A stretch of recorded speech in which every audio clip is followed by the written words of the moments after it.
Hi, just with this one, just please be aware, I thought I'd disclaim even heavier than I do in the video as well at the start, that this is didn't come to me as a new knife. I don't know its history, and the error in this could well be caused by just ongoing use or whatever. It was like it when I unboxed it, but this has been part of a pass around, and it's also an owned knife. So anyway, just keep in mind, it's maybe of some value to you to show you what can happen with a titanium frame lock though. So I'll still post the video, but please do be aware that yours is probably not going to come like this. Just use it a bit more of an example of what can happen. On with the video. Hello, the three videos I'm uploading sort of are concurrent to each other, I suppose. Some loaner knives that went around in a pass around from another YouTuber, Stasser23. Check out Stasser23's channel, give him a sub. He gets lots of cool knives, and he's a great, decent bloke, and he's probably one of the more well-regarded folks in the general knife community. So if you're not aware of Stasser, by all means go and check him out, because he gets the good stuff, good person. What more do you want, people, from a YouTuber? Today we're looking at the DPX HEST. We're going through these reviews quicker though because I haven't really connected with any of these knives. And I'm just going to go into the main reasons. I'm going to talk about goods and bads and that sort of stuff about them as well. But just keeping them quicker because I don't really want to have a 20-minute bitch fest about a single knife. But then again, if people do ever want to know what I thought about the DPX HEST, then I guess this is the review for you. So if you've done a Google search that's led you here, welcome. Let me take it to the tabletop and show you what I think of it. Okay, so this is the DPX Hostile Environment Survival Tool. That's what HEST stands for. So this 2.9 inch blade is going to help you out in your hostile environments. It's going to help you survive in them. These are made by Line Steel for DPX. They're in D2 steel, this one is. I think there's a couple of other steel types you can use. And it's got a G10 scale here with no liner, and then it's got a titanium frame lock and very lined steel. It's got the little rotor block there as well. Deep carry pocket clip and glass breaker on the end. Another aid in those hostile environments. Black coated blade, I guess, to help the perceived rust issues with D2.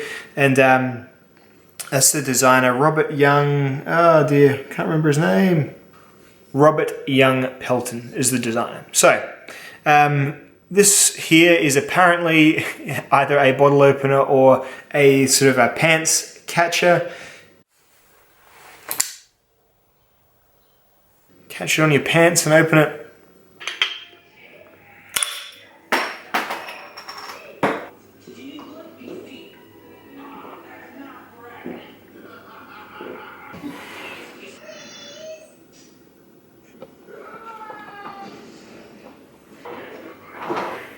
That sort of stuff doesn't appeal to me at all. I just prefer to take my knife out and open it with a thumb stud, which this does just fine. The action is very, very good, and it has, you know, a generally, you know, professional look and sense of being well built.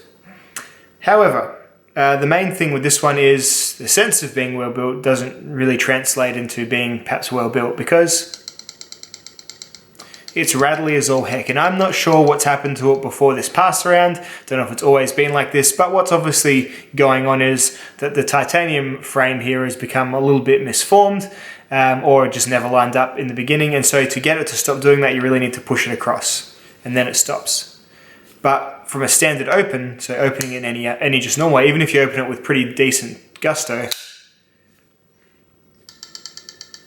still jiggly as heck. If it didn't do that, I'd probably feel a bit better about this knife. That being said, it is still a particularly thick, flat ground, kind of bit of pry bar-ish blade going on there. It's generally not my aesthetic. The handle is fine. The handle is just nice and neutral and actually feels very comfortable in the hand. No problems with that at all. The clip, whilst being sort of a big high clip, fits my palm just fine. So I don't have any issues with the clip or anything like that. Yeah, that blade just really kind of threw me a little bit. You've really got to kind of crank it down, and even then it's hard to get that shaking to stop. So yeah, that was probably the main thing with this one, and you know what? Maybe that's just from something that's happened to it. Maybe it's, you know, it's come to some misfortune along the way or whatever's going on with it, but it's just a shame that that's happened. It's just looking at it from an eyeballing sort of standpoint, I think what's happened is that it may have been like just from gradually being worn in. There seems to be a little bit of a dip in the titanium arm. I don't know though. But anyway, not stoked on that. And yeah, I just question the viability of having like a big super stout knife being only this long as well. But then I'm not going to take it into a hostile environment survival thing to use my hostile environment survival tool as. So perhaps I am completely misled. So I won't speak any further about its potential applications. As an EDC knife, it carries just fine. It does cut, obviously. It'll cut paper, it'll cut all your standard EDC stuff, but a blade this thick, it doesn't really want to go through rope that well. It doesn't want to go through things that require, you know, a little bit of extra power behind the edge rather than fat behind the edge.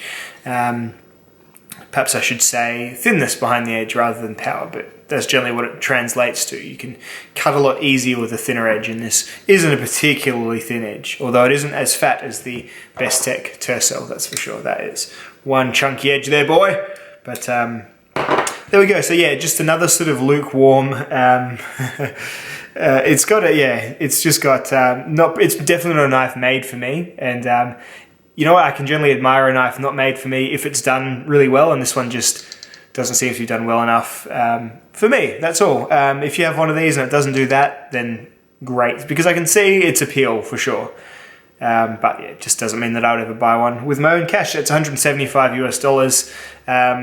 I never use features like rotor blocks or anything like that. I'd sooner it wasn't there, because I sometimes end up accidentally triggering it, and then it's doesn't lock when I want it to, doesn't unlock when I want it to unlock. And the rotor block also doesn't help mitigate that either. So anyway, without slagging it off any longer, because I'm sure this is probably just a one-off, so please take that into account.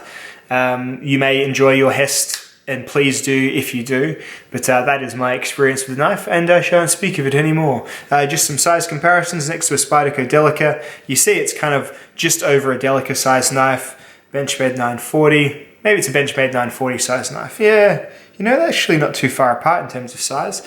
Let's look at it next to the Big Daddy, the Buck 110. So you see that there, that's a bit of a larger knife again. So the DPX HEST, go and check out Stas's channel. I don't know, I haven't looked at anyone else's reviews on this, so I'm not sure what they all thought of it. They might have thought it was amazing, but yeah, just the rattle for me, just the style of it, the chunk of it, you know, you can have chunk if you deliver with edge, but it doesn't quite do that either. Yeah, it's a miss from me, but overall, if you enjoy it, then geez, go your hardest, my friend. Go your hardest.